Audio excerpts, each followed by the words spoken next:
الرحمن علم القرآن خلق الإنسان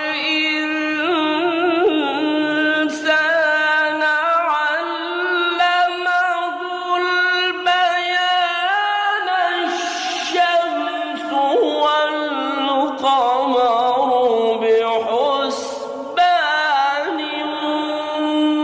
والنجم والشجر يسجدان।